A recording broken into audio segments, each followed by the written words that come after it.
नमस्कार, मैं संदीप नौखवाल सभी दर्शकों का दी पब्लिक इंटरनेशनल में स्वागत करता हूं।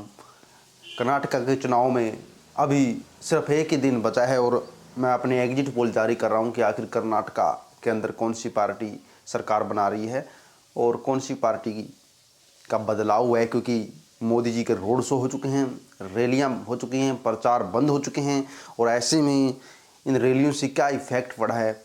यहाँ पर कांग्रेस को एक बड़ा झटका भी लगा है और कांग्रेस को फ़ायदा भी हुआ है।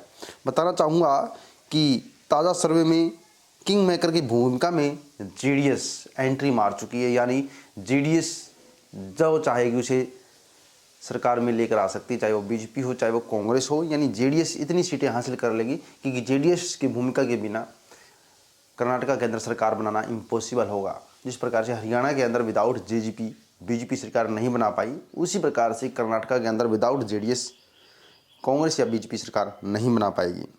आपको बता दें कि पिछले सर्वे में अब तक जेडीएस 30 के आसपास सीटें लेती हुई नजर आ रही थी, लेकिन अभी उन्होंने बढ़त कर लिया है। अभी जेडीएस के आसपास का जो आंकड़ा है वो 35 से 40 सीटों का, यानी 5 से 6 सीटें जेडीएस बढ़ा चुकी है।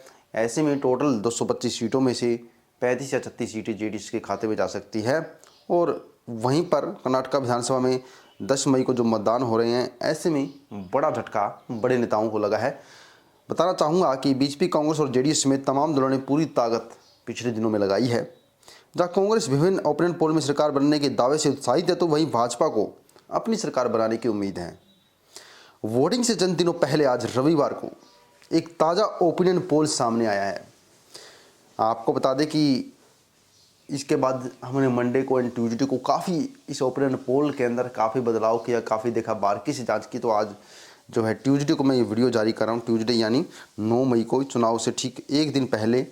और आज के इस ओपिनियन पोल के अंदर कितना बड़ा झटका लग सकता है ये भी मैं आपको बताऊँगा कि आखिर किस पार्टी को कितना झटका लगा है। जहाँ पर हालांकि प्रधानमंत्री मोदी जी के रोड शो से कुछ सीटें तो जरूर बढ़ी, कुछ प्रभाव तो जरूर पड़ा है वोट बैंक पर, लेकिन इतना प्रभाव नहीं पड़ा है कि बीजेपी अपना 80 का आंकड़ा पार कर पाए। कर्नाटक के अंदर अपना 80 का आंकड़ा पार नहीं कर पा रही है। वहीं कांग्रेस पार्टी को 110 से 115 की सीटें के आसपास का आंकड़ा बताया जा रहा है। वहीं पर आपको बता दें कि बहुमत के आंकड़े से बीजेपी भी दूर है, कांग्रेस भी दूर है। यानी अगर बहुमत का आंकड़ा देखा जाए तो किसी पार्टी को वहाँ पर सरकार बनाने के लिए आपको बता दूँ कितनी सीटें चाहिए। 224 विधानसभा सीटों में कांग्रेस के खाते में 105 से 110 सीटें जा रही है। 110 सीटों अगर आंकड़ा पार कर लेती है तो कांग्रेस पूर्ण बहुमत से यहाँ पर सरकार बना लेगी। वहीं पर बीजेपी को बड़ा झटका लगा है। भाजपा की सीटें 80 के आसपास मैं पहले बता चुका हूँ, 80 से 85 सीटें। वहीं पर पिछले चुनाव से 19 सीटें कम हो रही है भाजपा की। किंग मेकर की भूमिका में जेडीएस हो सकती है। सर्वे में जेडीएस को 32 सीट से 35 सीटें मिलती हुई नजर आ रही है और वो भी बढ़त कर रही है। यानी आंकड़ा देखा जाए तो कांग्रेस 105, बीजेपी 85, जेडीएस 32 मैक्सिमम सीटें हैं ये।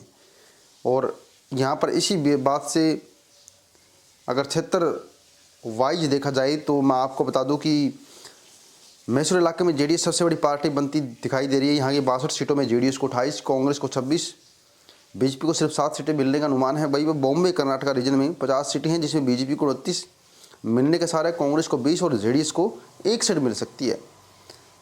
अन्य क्षेत्रों में बात की जाए तो अलग अलग क्षेत्रों में अलग अलग लोग अलग अलग तरह की बातें कर रहे हैं। अभी टोटली मिलाकर मैं निष्कर्ष यही निकालना चाहूँगा कि कांग्रेस की जो आसपास की सीटें हैं, कांग्रेस मिनिमम 105 और मैक्सिमम मेरा मानना है कि अगर आज के आंकड़े देखे जाए तो मैक्सिमम कांग्रेस 115 तक जा सकती है, यानी पूर्ण बहुमत के आंकड़े तक पहुंच सकती है। वहीं पर बीजेपी कितनी भी कोशिश कर ले 85 का आंकड़ा पार नहीं कर पाएगी।